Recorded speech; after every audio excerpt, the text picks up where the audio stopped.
এই বাচ্চাটা আমার না। শেষমেশ এই মিথ্যা মামলার জন্য আমাকে থানা পর্যন্ত আসতে হলো। স্বাগতম গরিব ঘরের রাজপুত্র নাটকের ২০তম পর্বে। আজকে আপনাদের সাথে আলোচনা করব গরিব ঘরের রাজপুত্র নাটকের ২০তম পর্ব নিয়ে। আর ২০তম পর্ব কবে কখন আপলোড হবে জানিয়ে দেওয়া হবে এই ভিডিওর শেষ প্রান্তে। ততক্ষণ পর্যন্ত সঙ্গেই থাকুন। আসসালামু আলাইকুম প্রিয় দর্শকবৃন্দ, আজকে আমরা নিয়ে এসেছি গরিব ঘরের রাজপুত্র নাটকের ২০তম পর্বের বিস্তারিত আপডেট। এই পর্বটি সত্যিই গল্পের মোড় ঘুরিয়ে দেওয়ার মতো, যেখানে সম্পর্ক, বিশ্বাস, প্রতারণা এবং আত্মসম্মানের লড়াই একসাথে বিস্ফোরিত হয়েছে। ২০তম পর্বের শুরুতেই আমরা দেখি মেঘলার জীবনে ঝড় যেন থামছেই না। ডিএনএ রিপোর্টের ঘটনাটি তাকে পুরোপুরি ভেঙে দিয়েছে। চারপাশের মানুষজনের সন্দেহ, অপমান আর অবিশ্বাস তার মানসিক অবস্থাকে একেবারে তলানিতে নামিয়ে এনেছে। কিন্তু সবচেয়ে বড় আঘাতটা আসে তার কাছের মানুষদের কাছ থেকেই, যাদের ওপর সে সবচেয়ে বেশি ভরসা করেছিল। অন্যদিকে অনিকের আচরণও দিন দিন পরিবর্তিত হতে থাকে। আগে যেখানে সে মেঘলার পাশে দাঁড়াতো, এখন সেখানে তার চোখে দেখা যায় সন্দেহ আর রাগ। সে যেন সত্য জানার আগেই সিদ্ধান্ত নিয়ে ফেলেছে।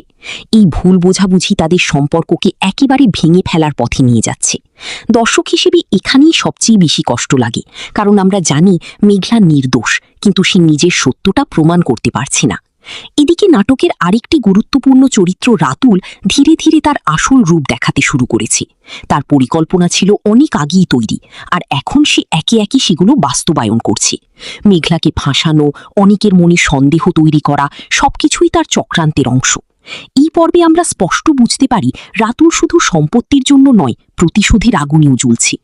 পর্বের মাঝামাঝি একটি খুবই আবেগঘন দৃশ্য দেখা যায়, যেখানে মেঘলা একা বসে নিজের জীবনের কথা ভাবতে থাকে। তার চোখের পানি, তার অসহায়ত্ব সবকিছু দর্শকদের হৃদয় ছুঁয়ে যায়। সে ভাবতে থাকে কেন তার সাথে এমন হচ্ছে। এই প্রশ্নের উত্তর যেন তার নিজের কাছেও অজানা। অন্যদিকে মেঘলার শাশুড়ির আচরণও অনেকটাই বদলে গেছে। আগে যেখানে তিনি মেঘলাকে মেয়ের মতো দেখতেন, এখন সেখানে তিনি সমাজের ভয়ে পিছিয়ে যাচ্ছেন। তিনি চান সত্যটা জানার আগে কোনো সিদ্ধান্ত না নিতে, কিন্তু সমাজের চাপ তাকে বারবার দুর্বল করে দিচ্ছে। এই পর্বের শেষের দিকে আসে সবচেয়ে বড় টুইস্ট। হঠাৎ করে একটি নতুন তথ্য সামনে আসে, যা পুরো ঘটনাকে অন্যদিকে নিয়ে যেতে পারে। একটি রিপোর্ট বা প্রমাণের ইঙ্গিত দেওয়া হয়, যা দেখায় হয়তো সবকিছুই একটা সাজানো নাটক। কিন্তু এই সত্যটা কি সময় মতো সামনে আসবে, নাকি ততক্ষণে সবকিছু শেষ হয়ে যাবে? ২০তম পর্ব শেষ হয় একদম ক্লিফ হ্যাঙ্গারে। দর্শকদের মনে একগুচ্ছ প্রশ্ন রেখে যায়। মেঘলা কি নিজের নির্দোষিতা প্রমাণ করতে পারবে? অনেক কি সত্যটা বুঝতে পারবে, নাকি দেরি হয়ে যাবে? রাতুলের আসল উদ্দেশ্য কি? আর সেই নতুন প্রমাণ কি সত্যিই সবকিছু বদলে দেবে? সব মিলিয়ে গরিব ঘরের রাজপুত্র নাটকের ২০তম পর্বটি ছিল ২০তম পর্ব যেন শুরুই হয় এক ধরনের নীরব ঝড় দিয়ে। বাইরে সবকিছু স্বাভাবিক মনে হলেও ভেতরে ভেতরে সবকিছু ভেঙে পড়ছে। মেঘলা একা বসে আছে, চোখে অনিশ্চয়তা, মনে হাজারটা প্রশ্ন। ডিএনএ রিপোর্ট যেন তার পুরো অস্তিত্বকেই প্রশ্নবিদ্ধ করে দিয়েছে। সে বারবার ভাবছে, আমি যদি নির্দোষ হই, তাহলে কেন সবাই আমাকে অপরাধীর চোখে দেখছে? অন্যদিকে অনিক, তার ভেতরের মানুষটা যেন দুভাগে ভাগ হয়ে গেছে। একদিকে ভালোবাসা, অন্যদিকে সন্দেহ। কিন্তু দুঃখজনকভাবে এই পর্বে সন্দেহটাই জিততে শুরু করে।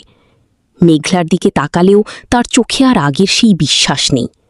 তাদের মাঝের দূরত্বটা এতটাই বেড়ে যায় যে একই ছাদের নিচে থেকেও তারা যেন দুই জগতের মানুষ। এই সময়েই গল্পে আরও অন্ধকার নিয়ে আসে রাতুল।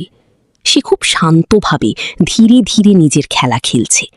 কারো চোখে ধরা না পড়ে সে এমনভাবে পরিস্থিতি তৈরি করছে যেন মেঘলাই সব সমস্যার মূল। তার প্রতিটি কথা, প্রতিটি ইঙ্গিত সবই বিষের মতো ছড়িয়ে পড়ছে অনেকের মনে। দর্শক হিসেবে আমরা বুঝতে পারি এই মানুষটাই আসল ঝড়ের কারণ, কিন্তু গল্পের চরিত্ররা তখনও অন্ধকারেই আছে। পর্বের একটি দৃশ্য বিশেষভাবে হৃদয় ছুঁয়ে যায়। মেঘলা যখন নিজের ঘরে একা কাঁদতে থাকে, সে কারো কাছে নিজের কষ্টটা খুলে বলতে পারছে না। তার কান্নার শব্দ যেন পুরো বাড়ির দেয়ালে প্রতিধ্বনিত হয়, কিন্তু কেউ সেটা শুনেও না শোনার ভান করে। এই মুহূর্তটা সত্যিই খুব বাস্তব লাগে, যেখানে একজন মানুষ অন্যায়ের শিকার হয়েও একা হয়ে যায়। এদিকে পরিবারেও চাপ বাড়তে থাকে। শাশুড়ি দ্বিধায় পড়ে যান। একদিকে মেঘলার প্রতি মায়া, অন্যদিকে সমাজের ভয়। তিনি চাইলেও পুরোপুরি মেঘলার পাশে দাঁড়াতে পারছেন না। এই দ্বিধাই পরিস্থিতিকে আরও জটিল করে তোলে। পর্বের শেষের দিকে গল্প হঠাৎ করেই নতুন মোড় নেয়। এমন একটি ইঙ্গিত পাওয়া যায় যা বোঝায় এই পুরো ঘটনাটা হয়তো এতটা সহজ নয়, বরং এর পিছনে লুকিয়ে আছে বড় কোনো ষড়যন্ত্র। একটি প্রমাণের আভাস দেয়া হয় যা সামনে এলে সবকিছু উল্টে যেতে পারে। কিন্তু প্রশ্ন হচ্ছে, এই সত্য কি সময় মতো সামনে আসবে, নাকি ভুল বোঝাবুঝির আগুনে সব সম্পর্ক পুড়ে ছাই হয়ে যাবে? 20তম পর্ব শেষ হয় ঠিক সেই জায়গায় যেখানে দর্শকের হৃদয়টা কেমন যেন আটকে যায়। মনে হয় আরেকটু দেখলেই হয়তো সবকিছু পরিষ্কার হয়ে যেত।